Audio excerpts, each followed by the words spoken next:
कक्षा 10वीं हिंदी। मैं आर एस प्रसाद सर आज आप लोगों को महत्वपूर्ण प्रश्नों का संकलन भाग 2 कराने जा रहा हूं। चलिए देखिए इसमें क्या प्रश्न दिए हुए हैं। तो सबसे पहले है प्रश्न नंबर 1, सही विकल्प का चयन कीजिए। नंबर 1 है, जेब कतरा ने पैसे भेजे थे। तो पिता को भेजे थे, माँ को भेजे थे, बहन को या भाई को, किसको भेजे थे? तो ये माँ को भेजे थे।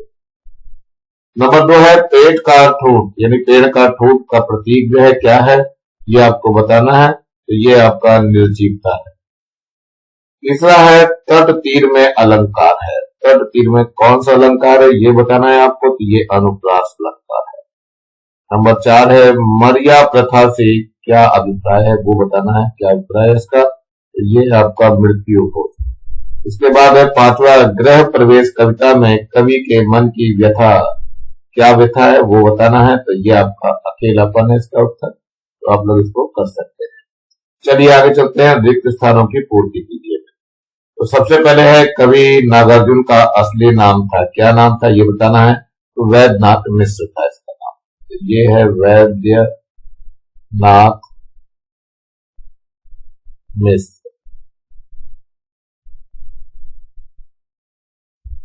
चलिए आगे, नर्मदा का उद्गम स्थान है, कहाँ उद्गम स्थान है ये बताना है आपको। तो अमरकंटक है ये है अमरकंटक। अगला है, कवि दिनकर के लिए सिंहासन खाली करने की बात कहते हैं, क्या है ये? जनता। जनता के लिए सिंहासन खाली करने की बात कहते हैं। इसके बाद आता है, जन्मतंत्र का जन्म कविता में शब्द गुण निहित है, तो बताना पड़ेगा इसमें। ये है ओज। अगला है आपका, प्लास्टिक शब्द भाषा का है, तो ये विदेशी भाषा है बच्चों।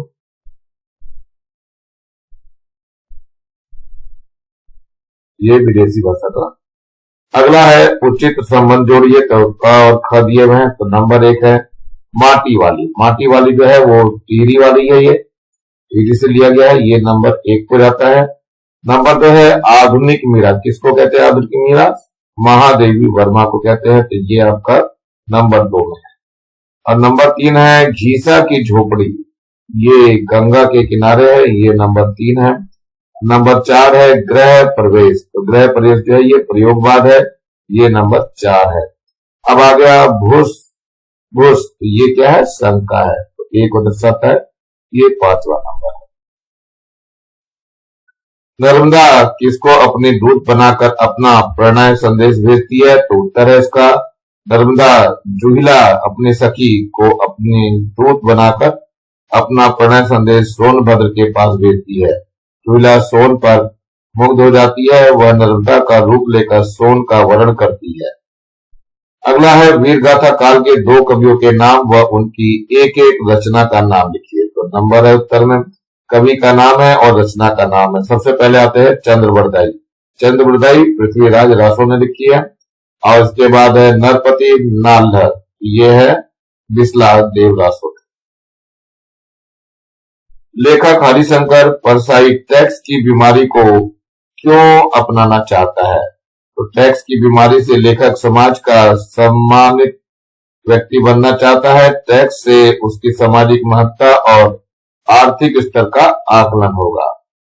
प्रश्न है, माटी वाली कहानी के अंत में लोग अपने घरों को छोड़कर क्यों जाने लगे थे? तो उत्तर है, टिहरी बांध की 2 सुरंग बंद कर दिए जाने के कारण शहर में पानी भर गया था। पानी के डर से लोग घर छोड़कर जाने लगे थे। एक एकाकी व्यक्ति का घर है और एक परिवार वाले के घर में आप किस प्रकार का फर्क देखते हैं? अपने विचार प्रस्तुत कीजिए। एकाकी व्यक्ति का घर सूना होता है, परिवार वाले घर में चहल पहल बनी रहती है। एकाकी व्यक्ति का घर व्यवस्थित होता है, परिवार वाले का अस्त व्यस्त हो जाता है। एकाकी व्यक्ति के घर रखी चीजें तुरंत मिल जाती हैं, परिवार वाले घर में ढूंढना पड़ता है।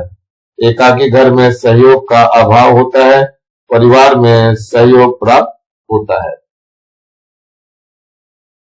वी नारायण सिंह में कौन कौन से मानवीय मूल्य दिखते हैं? 2 जो उन्हें अद्वितीय सिद्ध करते हैं। तो उत्तर है ये वीर नारायण सिंह के मानवीय मूल्य। नंबर 1 धर्मपरायणता, नंबर 2 मृदुभाषी एवं मिलनसार, नंबर 3 परोपकारी, नंबर 4 जन समस्याओं का समाधान करना और नंबर 5 है परंपराओं के पालक। तो प्रश्न है ये घीसा का नाम घीसा कैसे पड़ा। तो घीसा की मां मजदूरी करने जाती तो उसे एक और लिटाकर काम में लग जाती। वह पेट के बल घिसट कर मां के पास जाने का प्रयत्न करता था, इसलिए उसका नाम घीसा पड़ा। जिसकी नौकरी छूट चुकी है उसके लिए 9 रुपए 900 से कम नहीं होते। लेखक ज्ञान प्रकाश विवेक ने ऐसा क्यों कहा। लेखक नौकरी छूट जाने के कारण आर्थिक संकट में था। वह अपनी मां को रुपए नहीं भेज पा रहा था। उसके पास बचे मात्र 9 रुपए ही जेब कतरे के पास चले गए थे, इसलिए वह नौकरी और आर्थिक संकट से जूझने के कारण यह वाक्य कहता है। प्रयोगवाद की 3 विशेषताएं लिखिए। तो प्रयोगवाद की विशेषताएं निम्न प्रकार है। नंबर 1 घोर अहनिष्ठ व्यक्तिवाद। प्रयोगवादी कविता के लेखक अपने अहनिष्ठ व्यक्तिवाद की अभिव्यंजना करते हैं। सामाजिक जीवन के साथ वे सामंजस्य नहीं रखते, वे आत्म विज्ञापन ही अधिक करते हैं। नंबर 2 है नग्न यथार्थवाद। इस कविता में अति नग्न यथार्थवाद का भी चित्रण किया गया है। जिस वस्तु को श्रेष्ठ साहित्यकार अश्लील और अस्वस्थ समझकर संयम बरतता है, उसी वास्तव एवं वर्जनाओं को खुलकर अभिव्यक्ति करने में प्रयोगवादी नहीं हिचकते हैं। अति बौद्धिकता। प्रयोगवादी कविता में बौद्धिकता व्यायाम की उछल कूद ज्यादा है, अनुभूति और रगात्मक की कमी है। प्रयोगवादी कवि पाठक के हृदय को तरंगित नहीं करते, अपितु मस्तिष्क को कुरेदते हैं। रीति काव्य की आवृत्ति। प्रयोगवादी कवि रीतिबद्ध श्रृंगारी कवि की जुगुप्सित उठाओं और काम वासनाओं की ही अर्थ शून्य अभिव्यक्ति में संलग्न रहते हैं। इसमें यत्र तत्र दमन ग्रंथियों और बिंबों की भूल भुलैया है। अपने पदों में मीरा खुद को दासी कहती है। ऐसा कहने के पीछे क्या आशय है, लिखिए। तो उत्तर है ये मीरा स्वयं को कृष्ण की दासी कहती है। इसका आशय है यह है कि मीरा ने स्वयं को कृष्ण भक्ति में अर्पण कर दिया है। कृष्ण जी उनसे अलग नहीं हो सकते। जेब कतरा कहानी पढ़ने के बाद मन में कौन से भाव जागृत होते हैं, लिखिए। तो उत्तर है ये जेब कतरा कहानी को पढ़कर यह भाव जागृत होता है कि माँ के प्रति भावना कितनी उदार हो जाती है, चाहे वह लेखक की माँ हो या जेब कतरे की माँ हो। निम्नलिखित पद्यांश का भावार्थ लिखिए। तो क्वेश्चन है, पहले देख लीजिए। सदियों की ठंडी बुझी राह सुख बुगा उठी, मिट्टी सोने का ताज पहन इठलाती है। दो राह समय के रथ का, घर घर नाम सुनो, सिंहासन खाली करो की जनता आती है। उत्तर है भावार्थ में सदियों की दास्ता के बाद जनता के मन में स्वतंत्रता की जो चिंगारी दबी हुई थी, वह अब ज्वाला काल रूप लेने लगी है और ब्रिटिश राजतंत्र को हटाने की सुगबुगाहटें तेज हो चली हैं। व्यापार करने के बहाने वो हमारे देश में आए और हम पर शासन करने लगे, किंतु समय परिवर्तन के साथ स्वतंत्रता की आग भड़क उठी और अब स्वाधीन स्वतंत्र भारत गणतंत्र रचने को तैयार था। ऐसे में कवि आह्वान करते हुए कहते हैं कि जनता के हाथ में शासन व्यवस्था होनी चाहिए। अब तो शताब्दों सहस्त्र का अंधकार बीता गवाक्ष अंबर के दहक जाते हैं, यह और कोई नहीं जानता, वे स्वप्न अजय चिरते तिमिर का वक्ष उमड़ते जाते हैं। तो भावार्थ है हजारों सैकड़ों वर्षों का अंधकार अब समाप्त होने वाला है। आसमान की खिड़कियां भी जनता की प्रखरता से रोशनी से ढक उठी है। गुलामी का जो अंधेरा छटने वाला है, उसे मिटाने का स्वप्न जनता का ही है और किसी और का नहीं है। मरिया प्रथा ने श्री कुमार की जिंदगी को किस तरह बदल दिया। तो मरिया प्रथा के कारण श्री कुमार को खेत बेचना पड़ा। जीवन यापन का साधन न होने के कारण उसे घर के गहने बेचकर पुलिस में नौकरी करनी पड़ी। कब्जा हटवाने जाने पर उसे जनता ने मारकर घायल कर दिया। इलाज का पैसा न होने के कारण शेष जीवन अत्यंत कष्ट में बीता। श्री कुमार किसान से मजदूर कैसे बन गया। तो सुकुमार को मृत्यु भोज में अपनी खेती बाड़ी बेचकर धन खर्च करना पड़ा। इससे वह किसान से मजदूर बन गया। आज की परिस्थितियों में एक आदर्श व्यक्ति के जीवन की विशेषताएं क्या क्या हो सकती हैं, लिखिए। तो उत्तर है, एक आदर्श व्यक्ति के जीवन की विशेषताएं। नंबर 1, सामंजस्य पूर्ण व्यवहार। नंबर 2, सामंजस्यवादी विचारधारा। नंबर 3, समय असमय पर दृढ़ विचार। नंबर 4, बांझ के पेड़ के समान लचीलापन। नंबर 5, परोपकार की भावना। नंबर 6, जीवन की अस्थिरता का ज्ञान। नंबर 7, सत्य के सिद्धांत पर दृढ़।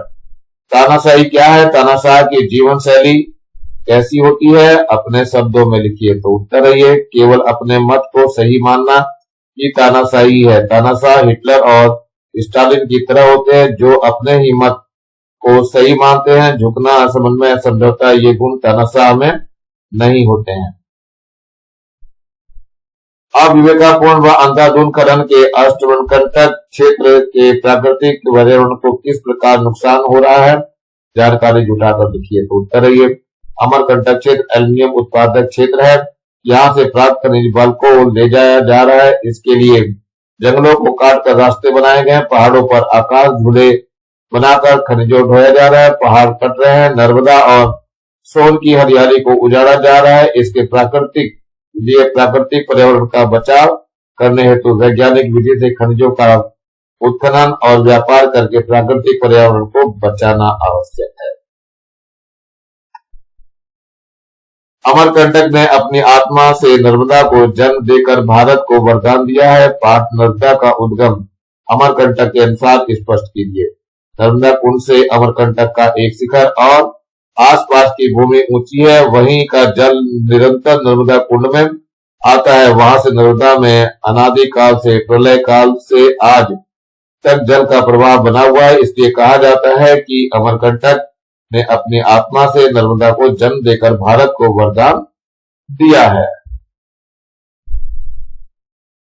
शाला शुल्क माफ के लिए आर्थिक कारण बताते हुए अपने प्राचार्य को आवेदन पत्र लिखिए। आवेदन पत्र में क्या होता है? सेवा में श्रीमान प्रधानाचार्य महोदय, शासकीय बहुतकर माध्यमिक शाला रायगढ़, या जो भी अपने रायपुर लिखेंगे। शिक्षण शुल्क माफ करने हेतु आवेदन पत्र। महोदय, सबने निवेदन है कि मैं आपके विद्यालय की कक्षा 10वीं अ का एक निर्धन छात्र हूँ। मेरे पिताजी के पास एक छोटी सी खेती है जिसका कुल वार्षिक आय 60,000 रुपए है। मेरे 2 भाई बहन भी स्थानीय कॉलेज में अध्ययनरत हैं। मेरे घर में केवल मेरे पिताजी ही कमाने वाले सदस्य हैं। उनकी आय से हमारा गुजारा ही मुश्किल से हो पाता है। अतः मेरे पिता प्रति माह शिक्षण शुल्क देने में समर्थ है। मैंने गत वर्ष वार्षिक परीक्षा में अच्छे अंकों से उत्तीर्ण की है। अतः श्रीमान से प्रार्थना है कि वे मेरे आवेदन पत्र पर सहानुभूति विचार करते हुए मुझे शिक्षण शुल्क में छूट प्रदान करने की कृपा करें, ताकि मैं आगे पढ़ सकूं। आपकी अति कृपा होगी। आपका आज्ञाकारी छात्र सार्थक दुबे, कक्षा 10वीं अ, जो भी है। डेट डाल देंगे आप इसमें। अपने मित्र को उसके अनुत्तीर्ण होने पर जो संवेदना प्रकट करते हुए एक प्रेरक पत्र लिखे, जिससे वह इस बार अच्छी तरह से तैयार के साथ उत्साहपूर्वक परीक्षा में बैठ सके। ये लेटर लिखते हुए है। समता कॉलोनी, रायपुर छागर। दिनांक जो भी है डालना है आपको। प्रिय विशाल, नमस्कार। विगत दिनों परीक्षा परिणाम घोषित होने पर समाचार पत्र में राहुल तुम्हारा रोल नंबर नहीं दिखा दिया। मैंने सोचा कहीं रोके गए परिणाम में तुम्हारा नाम हो। आज ज्ञात हुआ कि तुम अनुत्तीर्ण हो गए हो। यह जानकर मुझे अत्यंत दुख हुआ। और खैर, कुछ भी हो, आगे हिम्मत से काम लो, मेहनत और लगन से पढ़ाई करो। तुम्हें इस बार अवश्य सफलता मिलेगी। चलते चलते यदि कोई गिर जाए तो उसे उठाकर दुगने धैर्य के साथ चलना चाहिए। मंजिल अपने आप ही मिल जाती है। घर में बड़ों को प्रणाम एवं छोटों को प्यार। तुम्हारा मित्र शशिकांत दुबे। अपना नाम लिख लेंगे यहाँ पर। निम्नलिखित अपठित गद्यांश को पढ़कर पूछे गए प्रश्नों के उत्तर लिखिए। चलिए, इसमें धर्म एक व्यापक शब्द है। इसमें संसार के प्रति सद्भावना निहित होती है। महज मत, पंथ या संप्रदाय धर्म के सीमित रूप है। संसार के सभी धर्म मूल रूप से एक ही है। सभी धर्म संसार के सभी प्राणियों के साथ उचित व्यवहार सिखाते हैं। ईश्वर किसी विशेष धर्म जाति का नहीं है। सभी प्राणियों में एक प्राण स्पंद होता है। इसके रक्त का भी रंग एक ही है। सुख दुख का भाव बोध उसमें एक जैसा है। आकृति और वर्ण, वेशभूषा, रीति रिवाज तथा नाम, ये सभी ऊपर वस्तुएं हैं। ईश्वर ने मन से कहा इंसान को बनाया या इंसान ने बनाया है। धर्म या मजहब को ध्यान रहे, मानवता या इंसानियत से बड़ा धर्म मजहब दूसरा कोई नहीं है। यह मिलना सिखाता है, अलगाव नहीं। यह प्रेम सिखाता है, घृणा नहीं। यह सोच को उदार बनाता है, अनुदार नहीं। तो प्रश्न है नंबर 1 है, गद्यांश का उपयुक्त शीर्षक लिखिए। तो गद्यांश का शीर्षक क्या है? धर्म।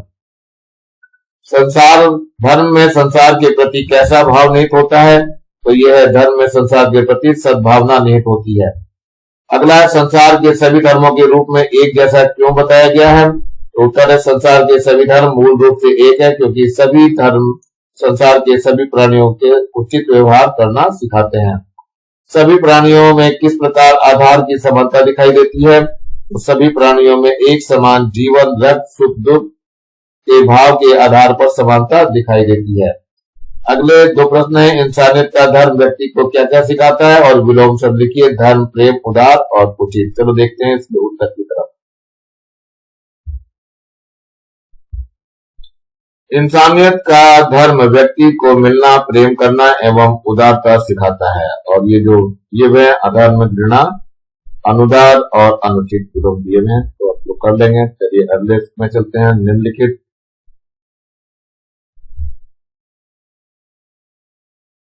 निम्नलिखित में से किसी एक विषय पर लगभग 250 से 300 शब्दों में निबंध लिखिए। पहले है मोबाइल फोन, लाभ या हानि। नंबर 2, प्लास्टिक मुक्त भारत।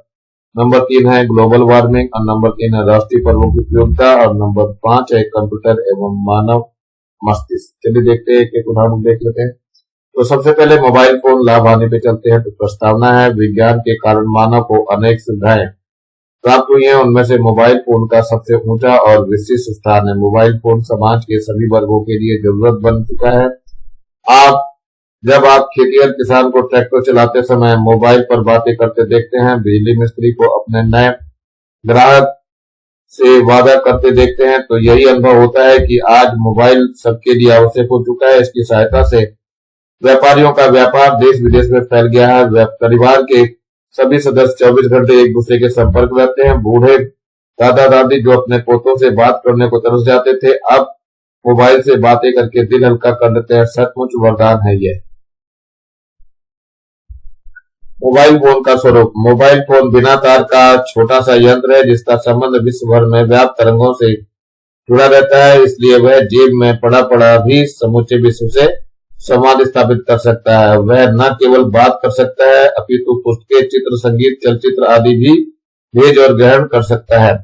विविध लाभ और हानियां। कुछ लोगों के लिए मोबाइल एक फैशन जरूरत नहीं, वे उसे अपने सामाजिक स्तर का प्रतीक मानते हैं। खासकर बच्चे, युवक और महिलाएं इसे फैशन के तौर पर अपनाते। ये समाज को यह दिखाना होता है कि उनके पास जैसे विदेशी साड़ी, सूट, चूड़ियां, चश्मा या जूते, वैसे ही डिजाइन का एक मोबाइल भी है। उन्हें ना तो जरूरत होती है उसकी, कोई बात करनी होती है, न कहीं संदेश देना होता है। उन्हें अपने समाज में अपने धन वैभव का दबदबा बढ़ाना होता है। मोबाइल की परेशानियां भी अनगिनत है। इसके कारण आप पर अनेक अनचाही मुसीबतें पड़ सकती हैं। कई बार आप गहरी नींद में सोए हैं और कोई गलत नंबर आकर आधी रात में आपकी धड़कनें बढ़ा देता है। कितने ही अनचाहे गलत नंबर, कंपनियों के विज्ञापन, एसएमएस आपके जीवन में खलल डालते हैं। इन अनचाहे संदेशों ने हमारे व्यस्त जीवन का जंजाल अधिक बढ़ा दिया है। उपयोग में सावधानियां। काम के समय मोबाइल का उपयोग बहुत परेशानी पैदा करता है। डॉक्टर ऑपरेशन कर रहा है और फोन आ गया, नेताजी मंच पर भाषण दे रहे हैं और मोबाइल बजने लगा, अध्यापक कक्षा पढ़ा रहे हैं और उनका या किसी छात्र का मोबाइल बजने लगा। ये सभी अरुचि पैदा करते हैं और इनमें काम में बाधा पहुंचाते हैं। उपसंहार। विद्यालय परिसर में मोबाइल के उपयोग पर रोक लगानी चाहिए। इससे अध्यापक ध्यानपूर्वक पढ़ा सकेंगे और छात्र ध्यानपूर्वक पढ़ाई कर सकेंगे। यदि छात्रों को परिसर में मोबाइल लाने की छूट दे दी जाए तो वे एक दूसरे को एसएमएस करते रहते हैं, फोटो खींचते रहते हैं या खेल करते रहते हैं। इनका ध्यान पढ़ाई से हटता है। निष्कर्ष यह है कि मोबाइल हमारे लिए एक आवश्यक साधन है, इसका मर्यादित उपयोग होना चाहिए। प्लास्टिक मुक्त भारत। तो आजकल प्लास्टिक का उपयोग हर जगह हो रहा है, जिसके कारण मानव प्रकृति के अनुदान से लाभान्वित होता गया। इसके लाभ में बढ़ोतरी होती गई। प्रकृति का ख्याल रखे बगैर कई मानव गतिविधियों ने ऐसे आविष्कार किए जिससे प्रकृति को नुकसान होना शुरू हुआ। नतीजा, प्रकृति के नाम पर मानव ने प्रकृति में बहुत ज्यादा हस्तक्षेप किया। इन अनेक आविष्कारों में एक प्लास्टिक को भले ही मानव का आविष्कार माने क्यों न माना जाए, लेकिन यह प्लास्टिक उसकी प्रकृति का सबसे बड़ा शत्रु बनकर उसे प्रदूषित कर रहा है। जिस प्रकृति ने हमारे पूर्वजों को एक अच्छा वातावरण दिया, आगे भी यह प्रकृति हमें हमारे भावी पीढ़ी को अच्छा वातावरण देने में तत्पर है। न जाने क्यों प्लास्टिक प्रदूषण से हम उसी प्रकृति का गला घोटने को उतारू हैं। परंतु अब देर से ही सही, शुरुआत तो है। आज भारत में इस समस्या को समाप्त करने के प्रति थोड़ी गंभीरता की झलक देखने को मिली है। कई राज्यों में जैसे उत्तर प्रदेश में प्लास्टिक के कुछ विशेष उत्पादों के प्रयोग को गैर कानूनी घोषित कर उसके प्रयोग को कम करना शुरू किया गया। सिक्किम में प्लास्टिक के कुछ उत्पादों पर पूर्णतः प्रतिबंध लगाया गया है। विश्व पर्यावरण दिवस पर भारत में हुए कार्यक्रमों को ऐतिहासिक बताते हुए संयुक्त राष्ट्र पर्यावरण प्रमुख एरिक सोहेम ने इसके लिए भारत की प्रशंसा की है। उन्होंने कहा है कि भारत ने एक बार के इस्तेमाल के बाद फेंके दिए जाने वाले प्लास्टिक को 2022 तक समाप्त करने की घोषणा कर वैश्विक नेतृत्व और पर्यावरण के प्रति गंभीरता दिखाई है। मगर भारत को इन बड़ी बड़ी घोषणाओं और वादों के स्थान पर इस प्लास्टिक प्रदूषण को समाप्त करने की कोशिशों पर जोर देना होगा। लिखने वाले ने भी क्या बात लिखी है। वादे तो अक्सर टूट जाया करते हैं, लेकिन कोशिशें कामयाब हो जाया करती हैं। वहीं दूसरी ओर भारत में इस प्रदूषण को समाप्त करने की कोशिश करते हुए आमतौर पर प्लास्टिक को या तो गड्ढे में भर दिया जाता है या इसे जलाकर खत्म कर दिया जाता है, मगर दोनों तरीके गलत है। गड्ढे में दबने पर वहां की जमीन बंजर हो जाती है और इसे जलाने से वायु में जहरीली गैसें वायु को प्रदूषित करती हैं। इन बेकार की कोशिशों से परे एक बड़ी कोशिश यह होनी चाहिए कि हम दिनचर्या व जीवन शैली को बदलकर प्लास्टिक पर निर्भरता कम करें और प्लास्टिक की जगह अन्य विकल्पों को अपनाएं जो प्रकृति के अनुकूल हों। निसंदेह भारत ने इस प्रदूषण को समाप्त करने के लिए कुछ कदम उठाए हैं। जैसे कई राज्यों के में विशिष्ट प्लास्टिक प्रयोग को गैर कानूनी माना और सरकार व आम जनता में इस प्रदूषण को समाप्त करने के प्रति गंभीरता दिखाई देना प्रारंभ हो चुका है। मगर इन प्रयासों को निरंतर रखना जरूरी है, क्योंकि भले ही बारिश की छोटी छोटी क्यों न हो, लेकिन निरंतर बरसना एक नदी का रूप ले लेता है। इसलिए भारत में प्लास्टिक प्रदूषण को समाप्त करने में निरंतरता रखनी होगी, तभी हम अपनी आने वाली पीढ़ी को हरित व पर्यावरण अनुकूल विरासत में दे पाएंगे। प्लास्टिक के दुष्प्रभाव को देखते हुए पूरी दुनिया तथा भारत सिंगल यूज प्लास्टिक को बैन करने तथा प्लास्टिक को रिसाइक्लिंग करने के कदम को मजबूती से आगे बढ़ा रहा है। अतः हम सबका कर्तव्य है कि मानव जाति व जीव जंतुओं के कल्याण के लिए प्लास्टिक प्रदूषण को रोकने के लिए अपना योगदान देना चाहिए।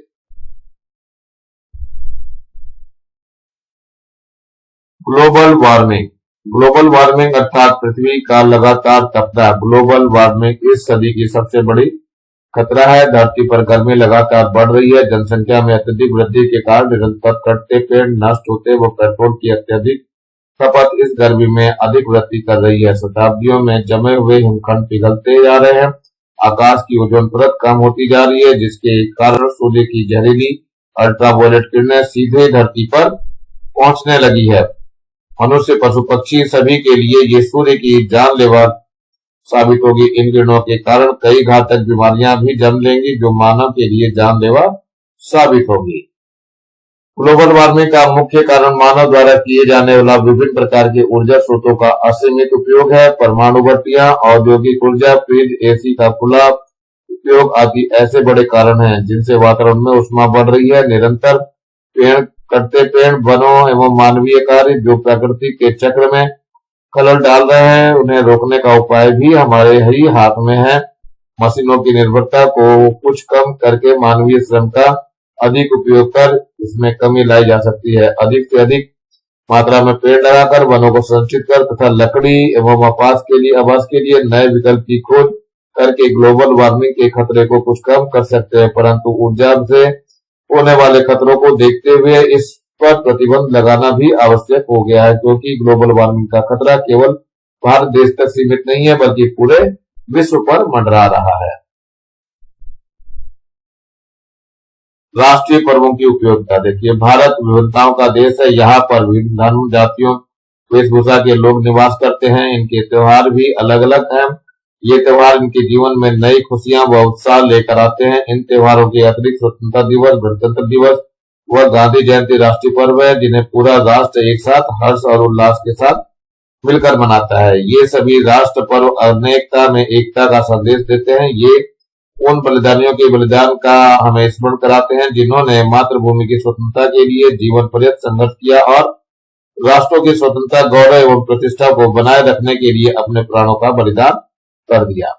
स्वतंत्रता दिवस हर वर्ष अगस्त माह की 15वीं तिथि को मनाया जाता है। 15 अगस्त की तारीख हम सभी देशवासियों के लिए गौरव का दिन है, क्योंकि इस दिन अंग्रेज लोगों की बेड़ियों में जकड़ा हुआ भारत अपने दासत्व से आजाद होकर प्रगतिशील राह पर चल पड़ा था। इस दिन हमें पूर्ण स्वतंत्रता मिली थी। गांधी जी व अन्य देशभक्तों के कारण हमें आजादी की पहली किरण देखने को मिली थी। राजधानी दिल्ली में व पूरे देश में यह उत्सव विशेष धूमधाम से मनाया जाता है। चारों ओर वातावरण में देशभक्ति ही देशभक्ति दिखाई देती है। 15 अगस्त की तरह 26 जनवरी अर्थात गणतंत्र दिवस भी हमारा एक राष्ट्रीय पर्व है। 26 जनवरी सन 1950 को हमारे देश में अपना कानून लागू हुआ था। इसी दिन हमारा देश पूर्ण स्वायत्त गणतांत्रिक राज्य बना।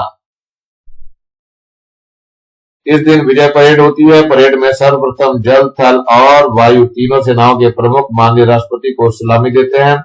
इसके उपरांत देश के सभी प्रदेशों की आकर्षक झालियां प्रस्तुत की जाती है। कला, खेल, साहित्य एवं उत्थान को झांकियों के लिए प्रदर्शित करते हैं। गांधी जयंती भी हमारा एक राष्ट्रीय पर्व है, जो गांधी जी के जन्म दिवस के शुभारंभ में स्मरणीय क्षणों की याद में मनाया जाता है। महात्मा गांधी एक युग पुरुष थे, जिनके नेतृत्व में हमने दासत्व से मुक्ति पाई। अहिंसा, सत्य और अहिंसा का जो मार्ग उन्होंने हमें प्रशस्त किया,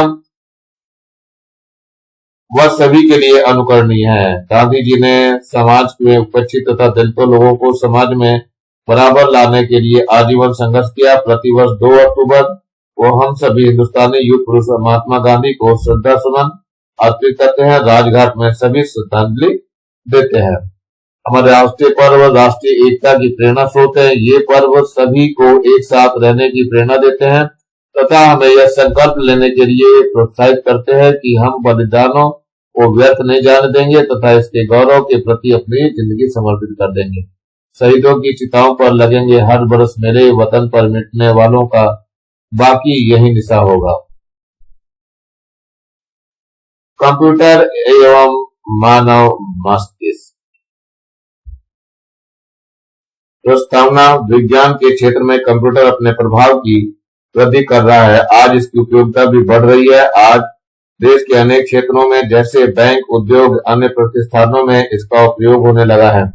कंप्यूटर का महत्व, वस्तुतः कंप्यूटर एक यांत्रिक मस्तिष्क का रूप योगात्मक है। यह एक ऐसा गुणात्मक घटक है जो शीघ्र गति से कम समय में त्रुटिहीन गणना करता है। मनुष्य सदा से गणितीय हल करने में अपने मस्तिष्क का उपयोग करता रहा है। इस कार्य के लिए सबसे पहले प्रयोग किया जाने वाला यंत्र अबेकस प्रथम साधन था। आज के वैज्ञानिक युग में अनेक प्रकार के गणना यंत्र बना दिए गए हैं, परंतु इन सब में अधिक तीव्र उपयोगी गणना करने वाला यंत्र कंप्यूटर है। चार्ल्स बेबेज पहले व्यक्ति थे जिन्होंने 19वीं शताब्दी के आरंभ में कंप्यूटर बनाया था। यह कंप्यूटर लंबी गणना करके उनके परिणामों को स्पष्ट कर देता है। कंप्यूटर एवं स्वयं गणना करके जटिल समस्याओं को मिनटों में हल कर देता है। कंप्यूटर की गणना के लिए विशेष भाषा को तैयार किया जाता है। निर्देशों और सूचनाओं को कंप्यूटर का प्रोग्राम कहा जाता है। कंप्यूटर का उपयोग 21वीं शताब्दी कंप्यूटर का युग कहलाएगा। आज इसकी उपयोगिता बढ़ गई है। हजारों मील दूर की सूचनाएं से इसे ज्ञात होता है। विभिन्न क्षेत्रों में इसका उपयोग हो रहा है। बैंकिंग के क्षेत्र में भारतीय बैंकों के बड़े कार्यालयों में खातों का हिसाब किताब रखने के लिए इसका उपयोग प्रारंभ हो चुका है।